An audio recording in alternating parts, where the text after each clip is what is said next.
Hey guys, how are you? It's WT, obviously. It's nice to see you.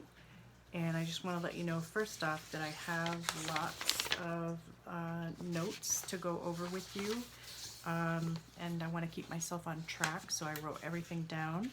And I want you to pause this and go get your novel because we'll be reading some passages together, and also get your study guide because I may be answering some questions in the study guide for chapters 4, 5, and 6. Okay, I know I said to read to chapter 7, but we're actually tabling that, and that'll be part of your homework for the coming week, is to read chapters 7 and 8.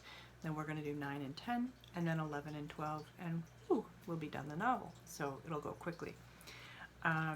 So first thing first, I just wanted to tell you that I think about you every day. Obviously, I'm working very, very hard here from home, and I made an effort to call each one of your parents or guardians and talked to many of them and had great conversations, left messages with others, and I think there were only 3 or 4 that had phones that were full or numbers that couldn't be reached. And so hopefully all of you are checking your emails, checking Schoology.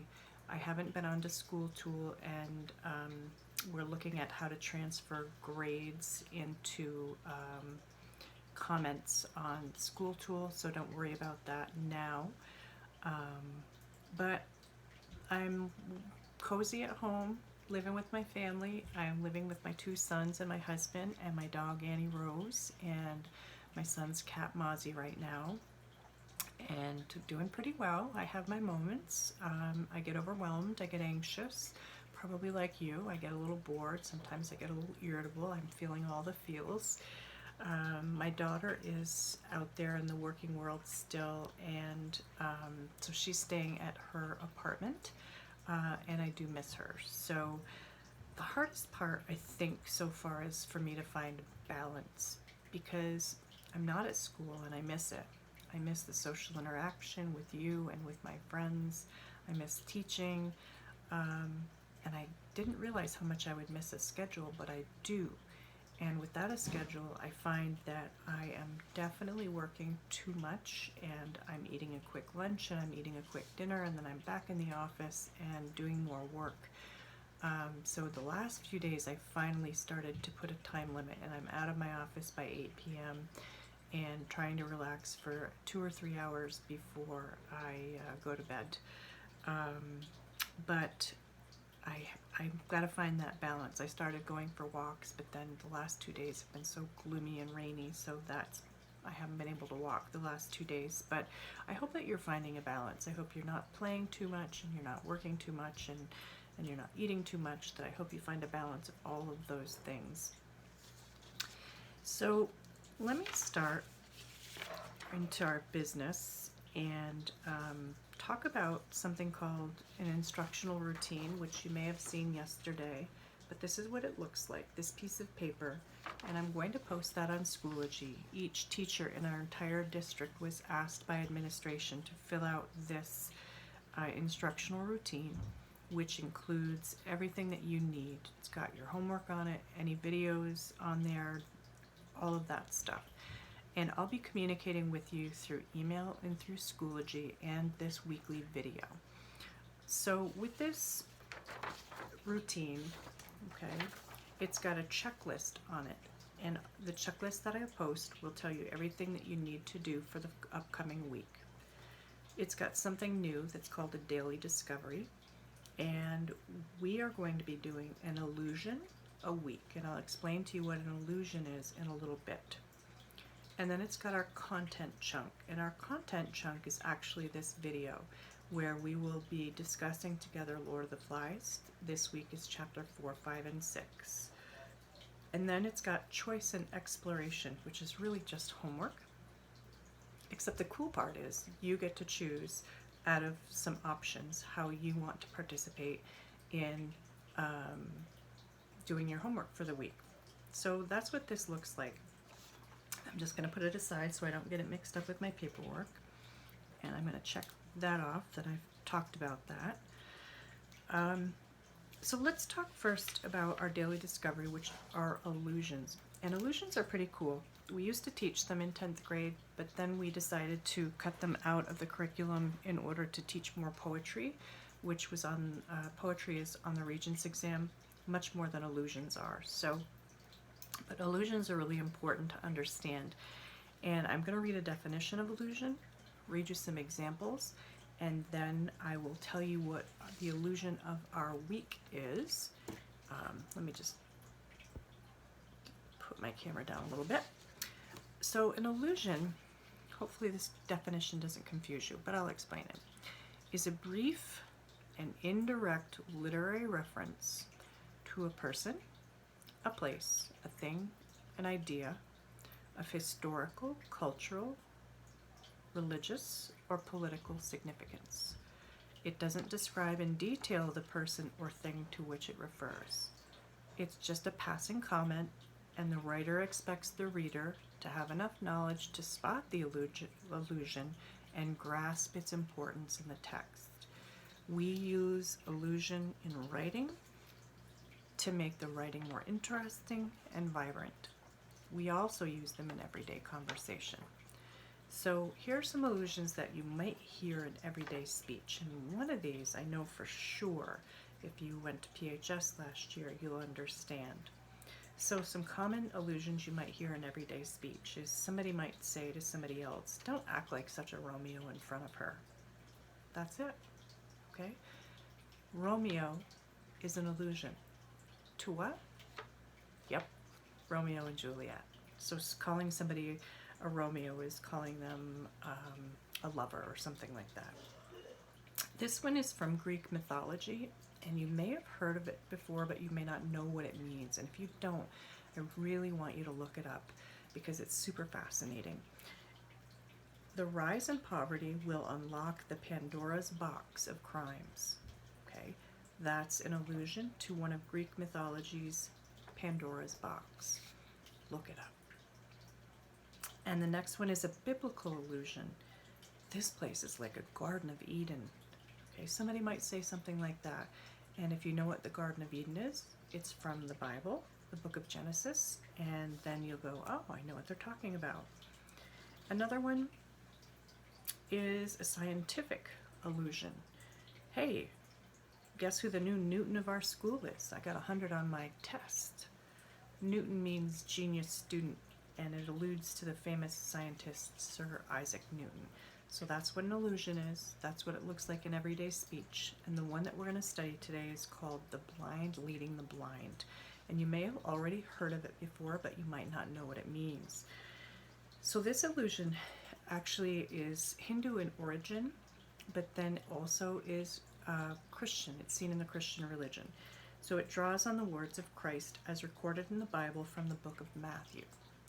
In short, Christ reprimands some people calling them hypocrites for misguiding their followers. Let them alone, he says. They be blind leaders of the blind. He continues, and if the blind lead the blind, both shall fall into the ditch. So to be in a situation where the blind lead the blind is no bueno, not good. Everyone in the situation is equally blind about the situation into which he or she is going. In the phrase, the word blind is used metaphorically. It doesn't literally mean that someone is without sight, so it doesn't mean that somebody can't see. The allusion refers to a leader who is uninformed or incapable of being a leader for whatever reason. In a sense, the blind leader is unfit to lead, but the people following are equally as blind as their leader. So when I say that and you're thinking of Lord of the Flies, can you think of an example of the blind leading the blind? Think of poor Ralph, how he is really not qualified for leadership. He was just picked because he blew this conch shell. Every experience is new to him, so he's definitely the blind, and it makes him an unfit leader in some ways. And therefore, he is blind, leading the blind. Okay, so that's illusion number one, and we'll do another illusion next week. right? And I will include those notes in the instructional routine so you can look at those and share them with your family and think of any other allusions. And ironically, no joke, I got out of the office last night at 8 p.m., went downstairs, and my husband and I were looking for something to watch on television. We have vastly different tastes in TV. And we put on a British murder mystery, and within the first 5 minutes, one of the women said, "Well, isn't that a case of the blind leading the blind?" And I kind of laughed and wished you were there so you had heard it. So you know how that goes. Sometimes once you learn something, you tend to hear it and see it a lot after that. Okay. So we're going to get into the nitty-gritty of Lord of the Flies, all right? And I have some summaries here that I'm going to read from. And I also am including those in the instructional routine in case you would like to use it to answer some questions in your study guide. Okay, so for chapter 4, it is called Painted Faces and Long Hair. And in my opinion, it really is the title that is the most important in this book. Painted Faces refers to what Jack does in chapter 4, which is to put clay on his face in the form of a mask. Okay. Long hair indicates that their hair has grown. Big deal, right? Well, the big deal is that these are British boarding school boys. Their hair would have been very short as they crashed on the island. Okay. Think about, if you've ever had really short hair, how long it takes for your hair to get long. And it doesn't say how long their hair gets, but I know that it gets long enough where it gets into Ralph's face and it bothers him and it gets knotted up. So how long have they been there? 6 months, 7 months, 8 months? We're not really sure, but that's an indication of the passage of time. So in chapter 4, we're going to close read 2 passages from this. So again, pause this and go get your book if you didn't get it already. Right? And I've done a condensed version of what the chapter looks like. But we've got at the beginning 2 characters, Roger and Maurice, who are walking through a group of little ones, and they're kicking over things that they've made in the sand. They're just being bullies, basically. They split off, and Roger hides behind a tree, watching the little ones play in the water. And he begins to throw rocks towards them. And he aims to miss, which is important because later on in the novel, Roger undergoes some very quiet changes that you have to pay attention to. But the quote is that he aims to miss because the taboo of the old world is still with him.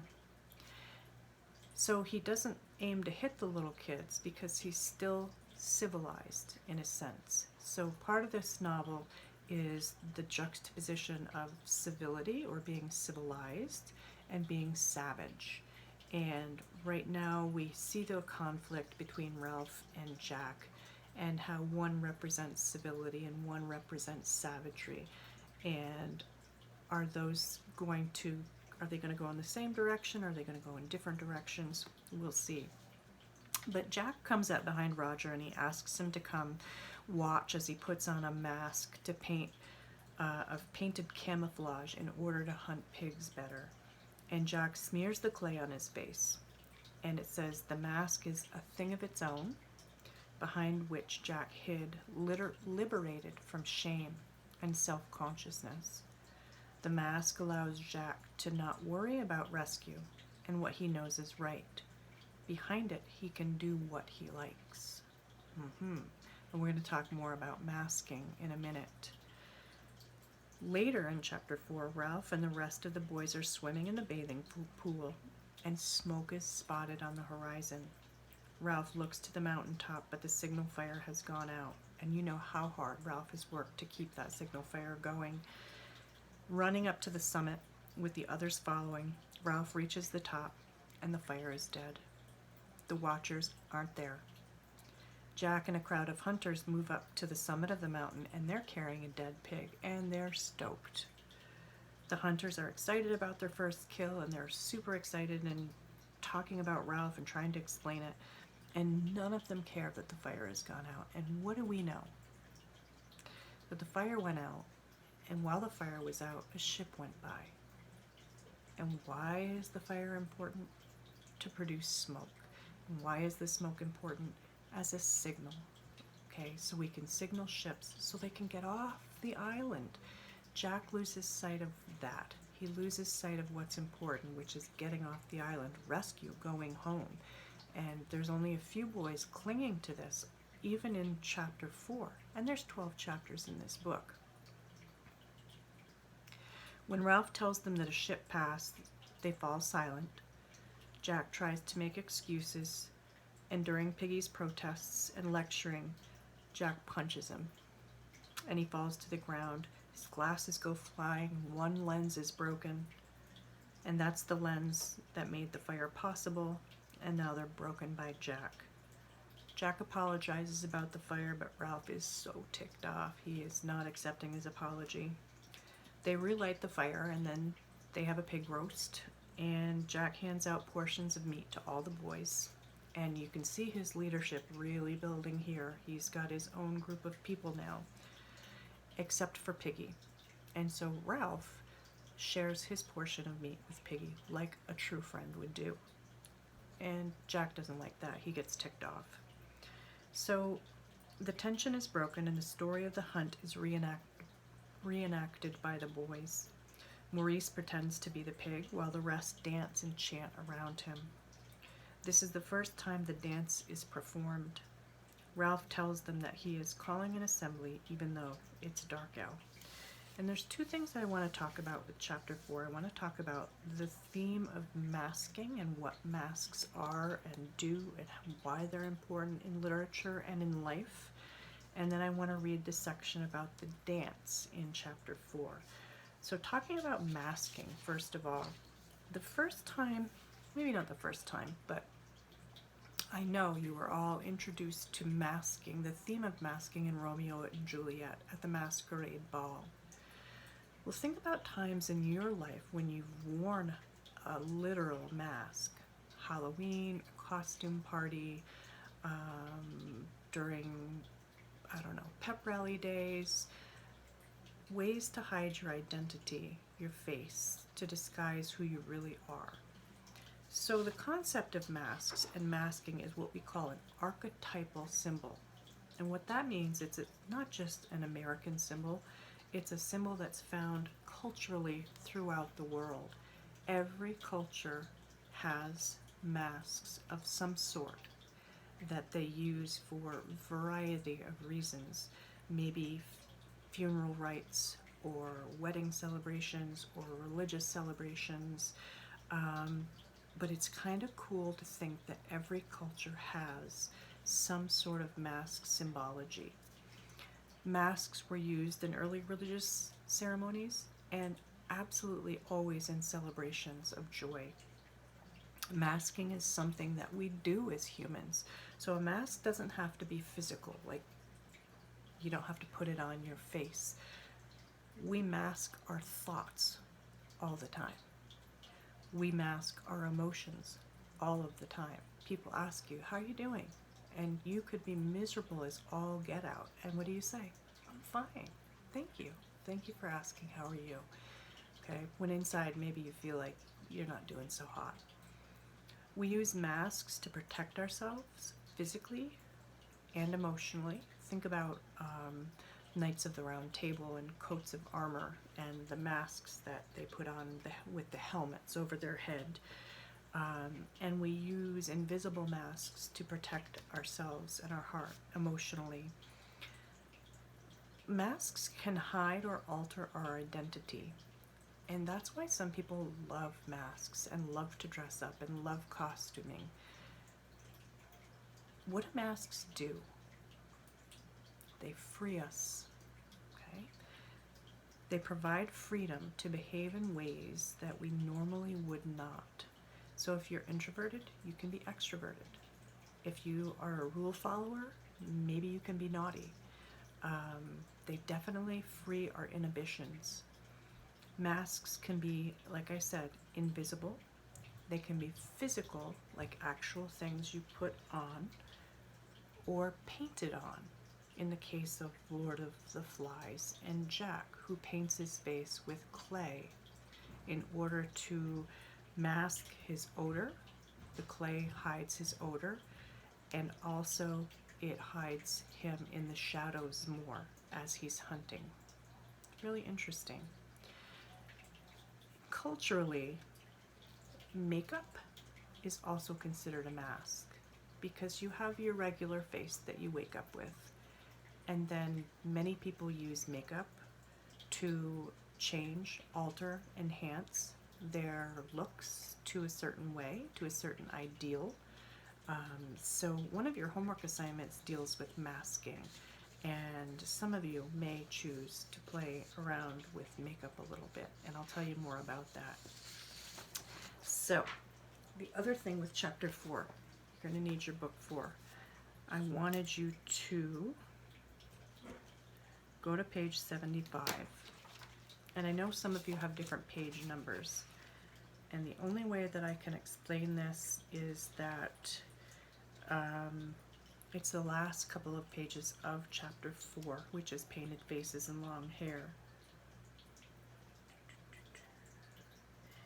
And what I want to explain to you is that they're reenacting the pig hunt. And if you think about primitive, primal cultures, ancient cultures, prior to other forms of entertainment like television, people would dance and reenact stories around the fire.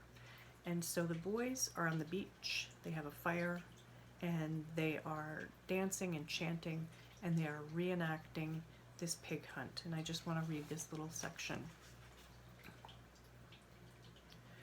Where did you find the pig? Roger pointed down the unfriendly side. They were there by the sea. Jack, recovering, could not bear to have his story told, so he broke in quickly. We spread round. I crept on hands and knees. The spears fell out because they hadn't barbs on. The pig ran away and made an awful noise. It turned back and ran into the circle, bleeding. All the boys were talking at once, relieved and excited. We closed in. The first blow had paralyzed its hind quarters, so then the circle could close in and beat and beat and beat. I cut the pig's throat. The twins, still sharing their identical grin, jumped up and ran around each other. Then the rest joined in, making pig dying noise and shouting, "One for his knob! Give him a 4-penny one!" Then Maurice pretended to be the pig and ran squealing into the center. And as the hunters, circling still, pretended to beat him, and they danced and they sang, "Kill the pig, cut her throat, bash her in."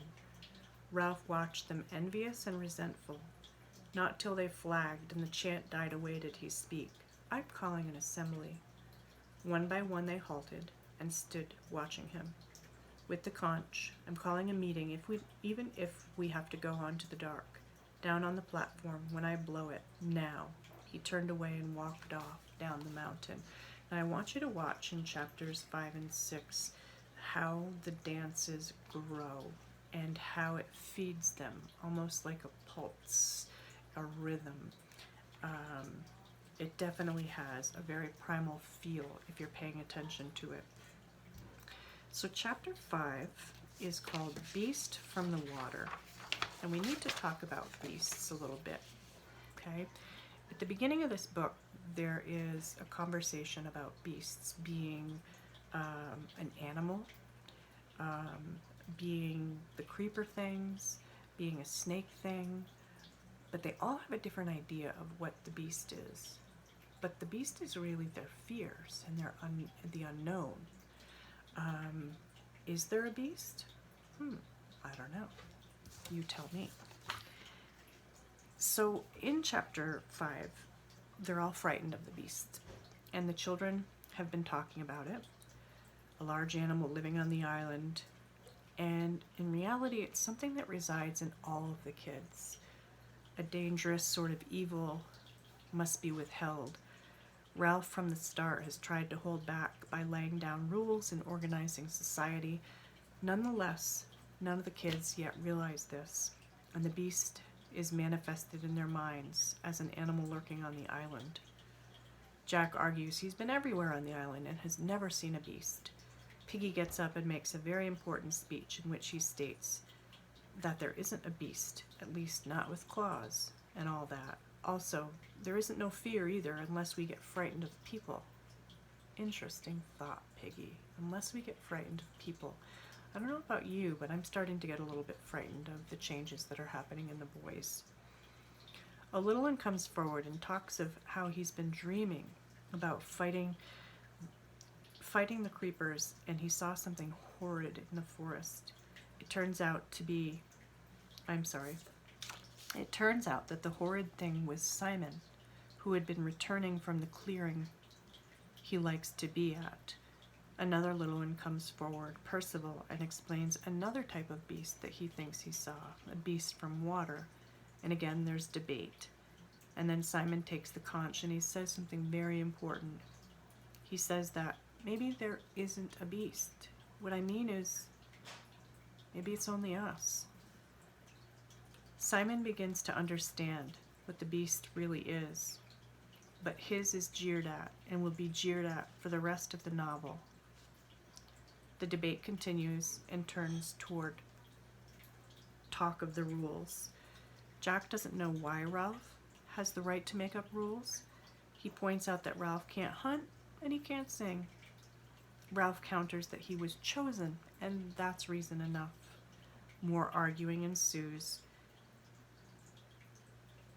And the world, that understandable and lawful world, was slipping away. Jack turns against Piggy as well. Bullocks to the rules. We're strong. We hunt. If there's a beast, we'll hunt it down. We'll beat it, beat and beat. Jack doesn't like rules, and the beast within him is beginning to expose itself little by little. The assembly breaks up, and the hunters do their dance once again. The boys are drifting apart into two distinct groups, those who follow as Ralph's ideas and those who follow Jack.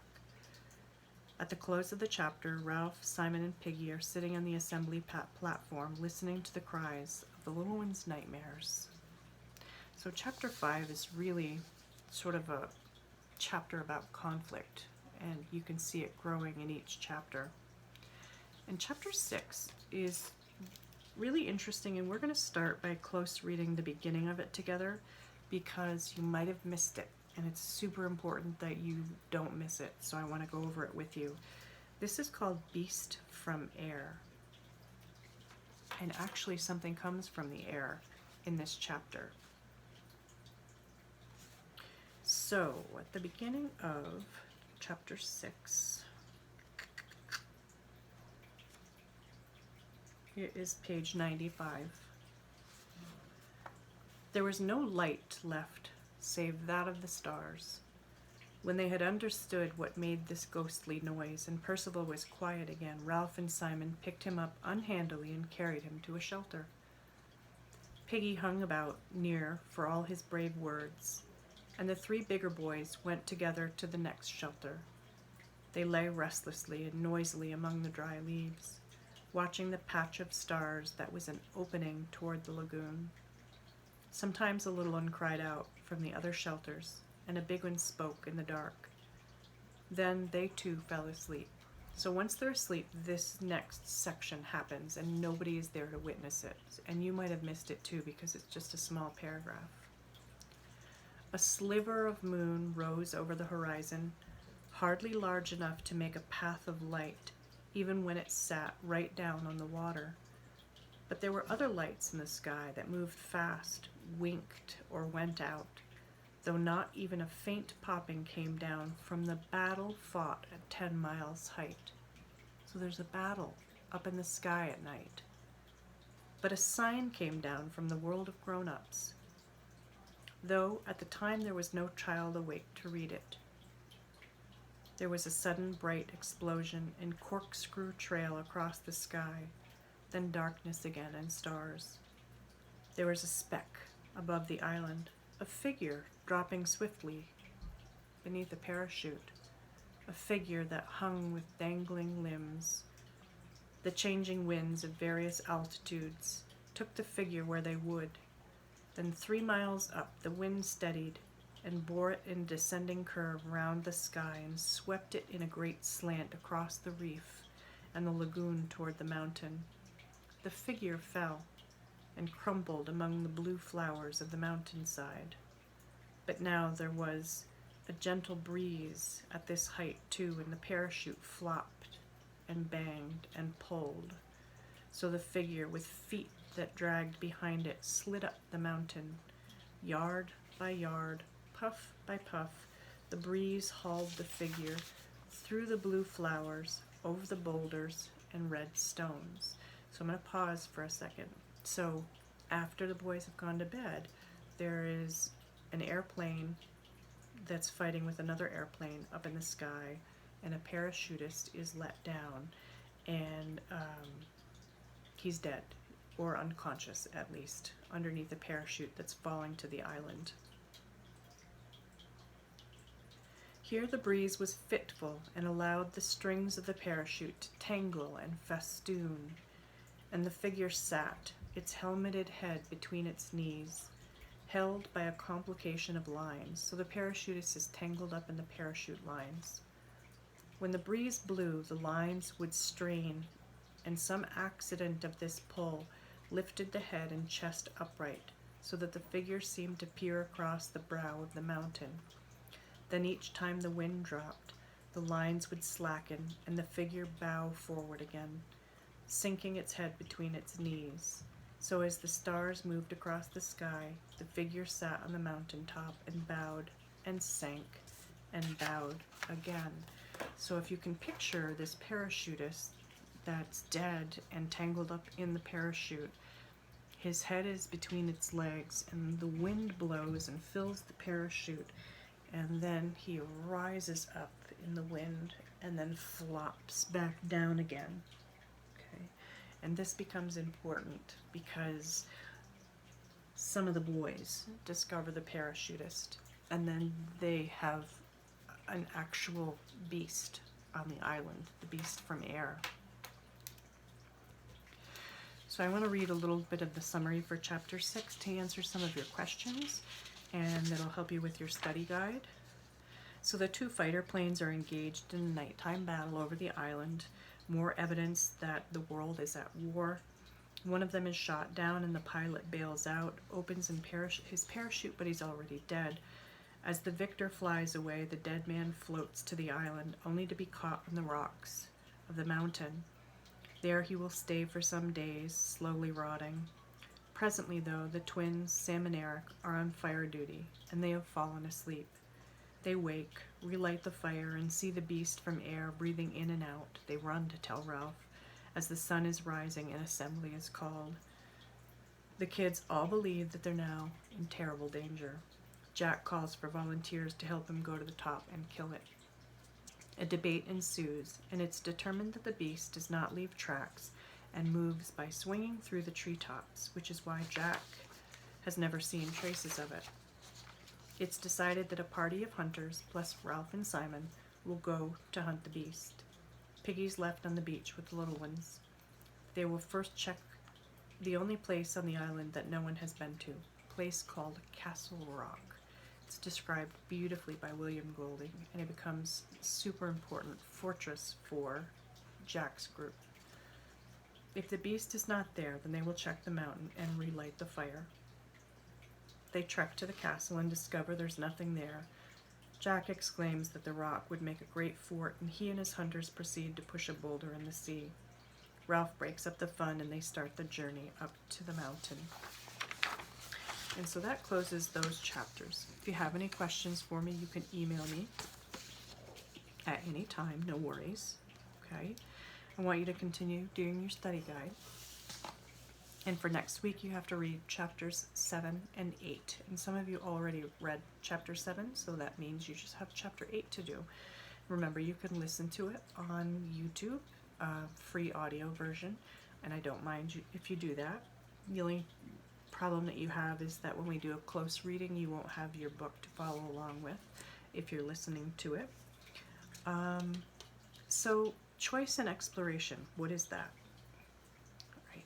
We as teachers are supposed to provide you with 2 or 3 choices for what you want to do as homework, and so I came up with 3, and I'm going to tell you what they are now, but they're also will be found on Schoology, and you have a week to get them done and send them to me via email however you see fit, through a video or a picture or something like that. So let me go over them. So the first choice is, if you are somebody who's more cut and dry and just likes the format that the quiz took last week. Can you see this? Here we go. Okay. So the first choice is to take the quiz on chapters 4 through 6. And it looks exactly like the one last week. I just want to remind you though, that if you choose the quiz, what you're supposed to do, I'm going to read the directions. It says, answer the questions using an example or quote from the novel. Write the example or quote and the page number of the example or quote you use. Write in complete sentences. You may use separate paper and send a picture if you cannot electronically respond, but I don't see that as a problem. Everybody accessed Schoology last week who took the quiz without a problem. If you got a grade on quiz 1 through 3 and you didn't like the grade, those grades aren't going into School Tool. It was just a measure for me to assess how well you understood the novel, but you could redo the quiz and improve your grade, so I'll know that you understand the novel well. Yeah, so that's your first choice. The second choice has to do with the Beast. And I'm giving those of you who like to creative write an opportunity to write a creative story. 1 page, double spaced. Yes, it can be longer, but I really don't want it to be more than 3 pages. You can write a story without an ending. You can write the beginning of a story. You can write the end of a story. I don't care what part of the story that it is, but it needs to be called The Beast. And I want your story to be about some kind of insidious, invisible beast that terrifies people. Remind you a little bit of the coronavirus. That's your second choice. Your third choice is to create a mask. So you have a quiz, you could write a creative story, or you could create a mask. And there's so many different ways to do that. And some of the suggestions that I wrote down are, you could do a makeup tutorial on yourself for me and videotape it and send me the video link. You could give yourself a makeover or somebody else a makeover, your dad for example. Why not? And take pictures of the makeover and send me the pictures through email. You could actually create a physical mask out of things you find at home. Cardboard, egg crates, doesn't really matter. Styrofoam, wood, whatever materials you have at home, make a mask. You could draw a mask. I have some amazing artists this year, so you could actually draw a mask. All of your submissions, they must be in color and sent to me by email. And if you're drawing a mask, it can be on separate paper and you can take a picture of it, or it can be an electronic drawing, whichever you decide. I know there's lots of different platforms for you to use to do that. So I think that's it, folks. I think I've covered everything. I really hope to hear from you, especially the 31 people that didn't take the quiz yet. I'd like you to take that quiz on chapters 1, 2, and 3 and reach out to me. Have a great week, and I am available to answer any of your questions, and just if you want to say hi, feel free to say hi. It's nice to see you. Take care.